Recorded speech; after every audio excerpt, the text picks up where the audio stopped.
Hello viewers, আজকের video শুরু করার আগে আপনাদের একটা প্রশ্ন করতে চাই। আপনি কি কখনো ভেবেছেন বাংলাদেশ থেকে হাজার হাজার নারী কেন ইতালি যাচ্ছে? শুধু কি চাকরির জন্য, নাকি এর পেছনে লুকিয়ে আছে এমন কিছু বাস্তবতা যা আমরা সাধারণ মানুষ কখনো দেখি না?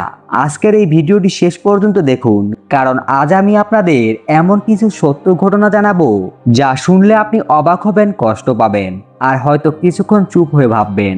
বর্তমানে বাংলাদেশ থেকে অনেক নারী ইতালি পাড়ি জমাচ্ছে, কারণ স্বপ্ন একটু ভালো জীবন, কারো উদ্দেশ্য পরিবারকে বাঁচানো, কেউ বা চিকিৎসার জন্য, কেউ ভাইয়ের পড়াশোনার জন্য, আবার কেউ সংসারের অভাব দূর করার জন্য নিজের দেশ ছেড়ে বিদেশে চলে যাচ্ছেন।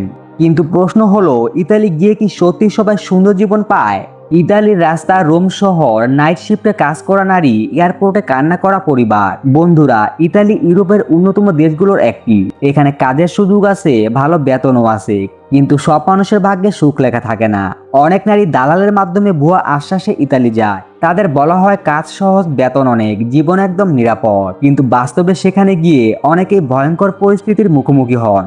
কারণ কাগজপত্র আটকে রাখা হয়, কারো পাসপোর্ট নিয়ে নেওয়া হয়, আবার কেউ অবৈধভাবে কাজ করতে বাধ্য হন। বিশেষ করে যেসব নারী অবৈধ পথে বা দালালের মাধ্যমে যায়, তাদের জীবন সবচেয়ে বেশি ঝুঁকিপূর্ণ হয়ে পড়ে। Italy factory, restaurant, garments type কাজ, একাকী বসে কান্না করা নারী, অন্ধকার রুম, মোবাইল হাতে বসে থাকার দৃশ্য।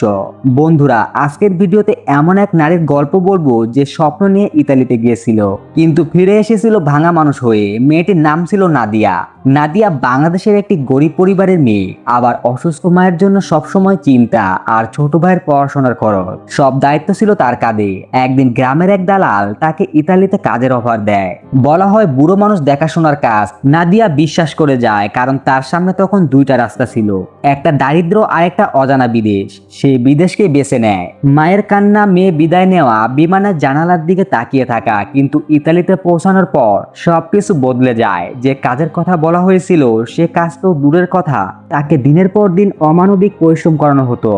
12 থেকে 14 ঘন্টা কাজ, ঠিকমতো খাবার নেই, ঘুমানোর সময় নেই। এক সময় তার পাসপোর্টও নিয়ে নেওয়া হয়। নাদিয়া বুঝতে পারে সে ফাঁদে পড়ে গেছে, কিন্তু তখন আর কিছু করার ছিল না, কারণ সে ভাষা জানে না, দেশ চেনে না, আইন জানে না। এক রাতে কাজের মালিক তাকে অনৈতিক প্রস্তাব দেয়। নাদিয়া রাজি হয়নি। এরপর শুরু হয় মানসিক নির্যাতন। অন্ধকার রুম, দরজার বাইরে ছায়া, ভয় পাওয়া মুখ, রাতে কান্নার শব্দ। নাদিয়া প্রতিদিন মোবাইল হাতে নিয়ে বাংলাদেশে কল দিতে চাইতো, কিন্তু ভয় পেত, কারণ সে জানতো সে কাঁদতো, কিন্তু কাজ বন্ধ করতো না, কারণ দেশে তার মা অপেক্ষা করছিল। একদিন সে সাহস করে বাংলাদেশের দূতাবাসে যোগাযোগ করে। অনেক কষ্টের পর সে ফিরে আসতে সক্ষম হয়, কিন্তু সে আর আগের মানুষ ছিল না। তার শরীরের চেয়ে তার মনটা বেশি ভেঙে গিয়েছিল। বন্ধুরা, নাদিয়ার গল্প শুধু একজনের গল্প না, এমন হাজার হাজার নারী আছে যারা বিদেশে গিয়ে অমানবিক কষ্ট সহ্য করেছে। কেউ নির্যাতনের শিকার, কেউ প্রতারণার শিকার, আবার কেউ হারিয়েছে অন্ধকারে। তবুও তারা লড়াই করে, কারণ তাদের পরিবারের স্বপ্ন তাদের কাঁধে। বাংলাদেশে যে রেমিটেন্স আসে, দেশের অর্থনৈতিক শক্ত হয়, এর পেছনে শুধু পুরুষ নয়, হাজার হাজার নারীর ত্যাগও আছে।